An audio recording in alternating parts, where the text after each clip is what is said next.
पाकिस्तान को tangible benefits economic इक़्तिसादी शोबे में हो सकती हैं, और जो कलेक्टिव एक्शन है उसके बारे में भी पाकिस्तान को दहशतगर्दी के खिलाफ सब मुल्कों का ताउन चाहिए। कुछ गुडविल क्रिएट हो सकती है, लेकिन आपको पता है जयशंकर और जो मोदी हुकूमत है वो उनका रवैया पाकिस्तान के खिलाफ उनको पाकिस्तान के खिलाफ है, और उसको हमें रिकग्नाइज करना चाहिए। अब जयशंकर आएंगे, आखिर इंसान है, तो थोड़ी सी गुडविल तो क्रिएट होगी, और हमें कोई इनके साथ बिल्कुल बिच नहीं जाना चाहिए। हम अपनी खुद मुख्तारी और अपनी आना को कायम रखें। हमें ज्वाइन किया है साबिक सफीर अली सरवर नकवी साहब ने।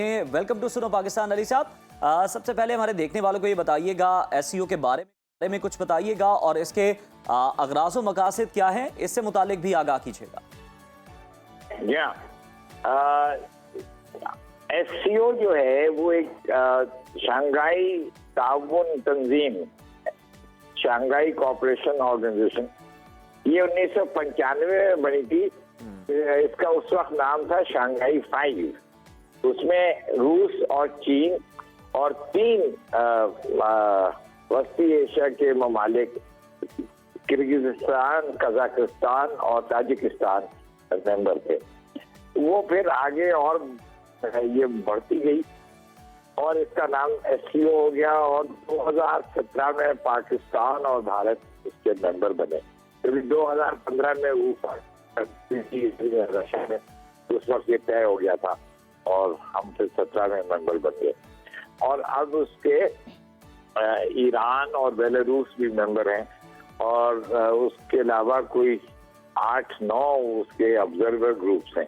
तो काफी बड़ी ये तंजीम अब हो गई है, और इसमें 40% दुनिया का जो एरिया है वो कवर करती है सर ये ममालिक। बिल्कुल सही कह रहे हैं या और ये इसके 3 बहुत इसके दुनिया की 40% जीडीपी इन ममालिक में है, और दुनिया का जो पूरा एरिया आपने जो बताया वो या आबादी के लिहाज से बहुत बड़ा ग्रुप है ये।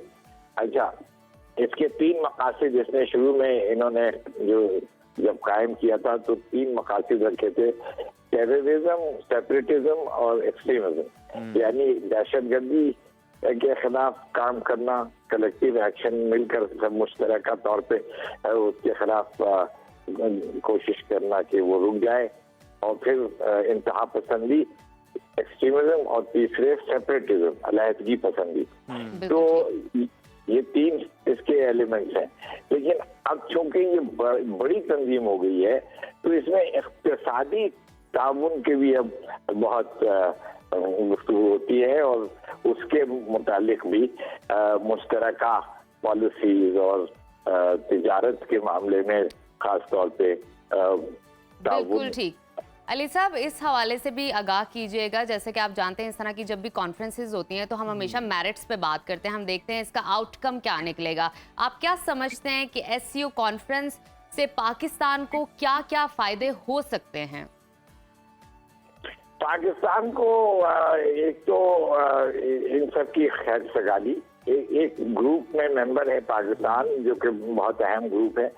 दूसरे ये कि पाकिस्तान को टेंजिबल बेनिफिट्स इकोनॉमिक इक़्तिसादी शोबे में हो सकती हैं, और जो कलेक्टिव एक्शन है उसके बारे में भी पाकिस्तान को दहशतगर्दी के खिलाफ सब मुल्कों का ताउन चाहिए।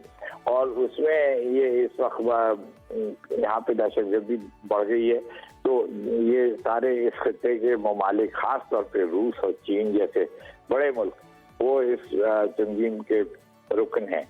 तो हम इनके सब के साथ ताउन कर सकते हैं दहशतगर्दी रोकने के लिए। और उसके अलावा जो इंतहा पसंदी और अलहदगी पसंदी जो प्रॉब्लम्स हैं उनको भी हम एड्रेस कर सकते हैं। तो काफी इससे बेनिफिट्स पाकिस्तान हासिल कर सकता है। बिल्कुल आपने ठीक फरमाया सर। पाक भारत ताल्लुकात की अगर हम बात कर लें तो बहुत से हमारे जो लीडर्स हैं उनकी ख्वाहिश होती है ताल्लुकात बहाल हों, क्योंकि एक अच्छी बात भी है। लेकिन सर ये बताइएगा कि बहुत ज़्यादा हाई होप्स तो हम नहीं रखते लेकिन आपको लगता है कि कोई आइस ब्रेक हो सकती है, कुछ हद तक तनाव कम हो सके? या कुछ गुडविल क्रिएट हो सकती है, लेकिन आपको पता है जयशंकर और जो मोदी हुकूमत है वो उनका रवैया पाकिस्तान के खिलाफ उनको पाकिस्तान के खिलाफ है और उसको हमें रिकग्नाइज करना चाहिए। अब देखिए बात यह है कि उनको सूट करता है कि पाकिस्तान को अहमियत ना दी जाए, पाकिस्तान का नाम खराब किया जाए, तो वो उस अंदाज से चल रहे हैं। तो अब जयशंकर आएंगे, आखिर इंसान है, तो थोड़ी सी गुडविल तो क्रिएट होगी और हमें कोई इनके साथ बिल्कुल बिच नहीं जाना चाहिए। हम अपनी खुद मुख्तारी और अपनी आना को कायम रखें। बिल्कुल ठीक है, खुद मुख्तारी तो उस पर तो कोई सवाल ही नहीं है, वो तो कायम रखना पड़ा है। बहुत शुक्रिया अली सरवर साहब सुनो पाकिस्तान को वक्त देने के लिए।